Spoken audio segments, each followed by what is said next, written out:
umaga, class. Ako nga pala si Binibining Quincy A. Jowali, ang inyong magiging guro para sa araw nito. Okay. Bago po tayo magsimula sa ating formal na talakayan, ay maaari po bang magsitayo ang lahat para sa ating panalangin. Binibini, maaari mo bang pangunahan ang ating panalangin?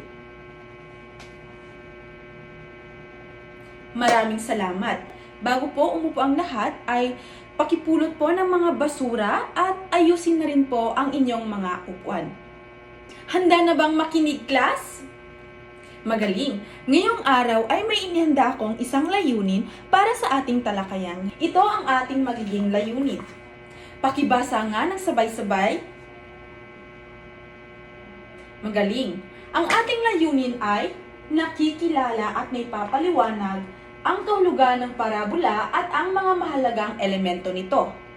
Naipapakita ng mga mag-aaral ang pagpapahalaga sa pagkakaiba ng parabola sa iba pang uri ng kwentong patalinghaga at nakapagsasagawa ang mga mag-aaral ng aktibong pakikipagbahagi ng kanilang interpretasyon ng aral ng parabola sa isang panggrupong talakayan. Po ang ating magiging layunin para sa araw nito. Ngayon, class, ay may inihanda kong isang aktibidad na kung saan dito ay may konektado sa ating paksang aralin sa araw nito. Meron akong inihandang isang mystery box na kung saan bubunot po kayo sa isang mystery box na kung saan ito po ay may koneksyon sa ating paksang aralin at ito po ay mga halimbawa ng ating paksa na pag-aaralan. Okay. Bini-bini, mani ka bang bumunot? Okay. Ang nabunot po niya ay ang 10 dalaga. Ito ay halimbawa sa ating paksang tatalakay ngayon. Ang 10 dalaga. Bini-bini, mari ka bang bumunot? Okay. Ang kanyang nabunot ay ang alibughang anak. Ito ay isang halimbawa din sa ating paksang pag-aaralan ngayon. Okay. Base sa mga nabunot ng inyong mga kaklase, ay meron ba kayong mga nabubuong idea kung ano ba ang ating magiging paksang aralin sa araw na ito? Magaling! Ang ating paksang aralin ngayon ay ang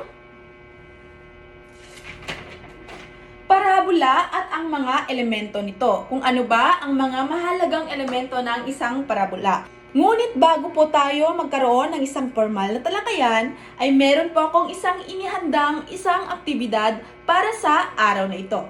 Okay, bawat grupo ay magaling sa kanilang naging sagot sa kanilang mga aktibidad. Ngayon naman ay pag-aaralan natin o tatalakayin natin ang ating paksa na parabola at mga elemento nito. Una sa lahat, ano nga ba ang parabola? Ang parabola ay nagmula sa salitang Griego na parable na nangangahulugang paghahambing at ilustrasyon o analohiya. Maikling kwento na may aral at hango sa banal na aklat. Isang makalupang pagsulat na may nakatagong makalangit na kahulugan. At ano-ano naman ang mga elemento o mga mahalagang elemento ng isang parabola. Una, ang tauhan.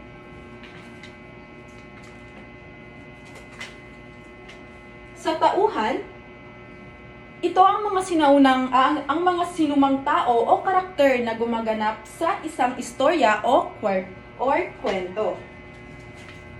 Pangalawa naman, ang tagpuan. Ang tagpuan po ay tumutukoy sa oras, panahon at lugar na pinagdadausan ng isang kwento. Pangatlo naman, ang aral o aral ng isang kwento.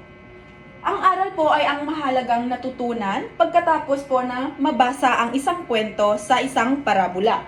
Ang huli ay ang banghay. Ang banghay po ay ang kabuuang pangyayari na naganap sa kwento o sa kwento ng isang parabola. Tapos ang ating talakayan ay magkakaroon naman tayo ng isang Q&A or questions and answer. Sa unang tanong, sa tingin nyo, class, ang kahulugan ng parabola? Magaling! Ang hulugan ng parabola ay isang maikling kwento na may aral na may hango sa banal na aklat. Sa pangalawang katanungan, sa inyong palagay, ano ang mangyayari kung wala ang aral sa isang parabola? Okay, magaling! Kung walang aral ang isang kwento ng isang parabola, ay ito ay magiging karaniwang kwento na lamang ito at walang mapupulot na aral o walang mapupulot na gabay sa isang kwento ng isang parabola. Kaya kailangan po natin ng isang aral na magkakaroon ng isang aral at gabay ang isang kwento, lalo't lalo na sa isang parabola. Class, naintindihan ba ang ating paksang aralin sa araw na ito? Magaling! Lahat po ay nakaintindi sa ating paksang aralin sa araw na ito. Ko na naintindihan niyo ang ating talakayan. Ngayon araw ay magkakaroon tayo ulit ng isang aktibidad na kung saan dito ay magkakaroon tayo ng 3 grupo kung saan ito ay ang magiging parabola team, pabula team at ang alamat team. Bawat grupo po ay magkakaroon ng isang talulot or petal na kung saan dito po ay may mga nakasulat na salita o katangian na tumutukoy sa kanilang paksa. Ang mga salita o katangian ito ay dapat po nilang idikit sa kanilang mga petal o sa kanilang mga talulot.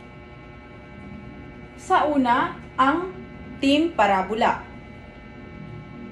Sa pagkakaiba ng parabola at pabula at ang alamat, ay ang parabola po class ay may relihiyosong tema, tauhan ay tao, nagmula sa isang Biblia. Kaya tama po ang mga naging sagot ng team parabola. Ngayon naman ang team pabula. Sa team pabula ay meron na tauhan ay hayop. Kaya naman, tama po ang team pabula. Ngayon naman, ang team alamat. Sa team alamat ay ito po ay naglalaman ng mga kababalaghan at himala at nagkukwento ng mga pinagmulan ng mga bagay-bagay. Kaya naman, tama po din ang team alamat. Ito po ang kanilang mga pagkakaiba. At ang pagkakapareho naman ng parabola, pabula at ang alamat ay meron po itong layunin na nagtuturo ng isang moral o leksyon at nagbibigay ng isang aral. Tiyak ko class ay naging magandang daloy ang ating aktibidad. Kaya naman palakpakan ng inyong mga sarili. Ngayon naman ay may bibigay akong isang kwento ng isang parabola na ang paksa ay ang alibughang anak. Pagkatapos pong basahin ang kwento ng alibughang anak, ay sasagutin naman po ninyo ang tanong nito.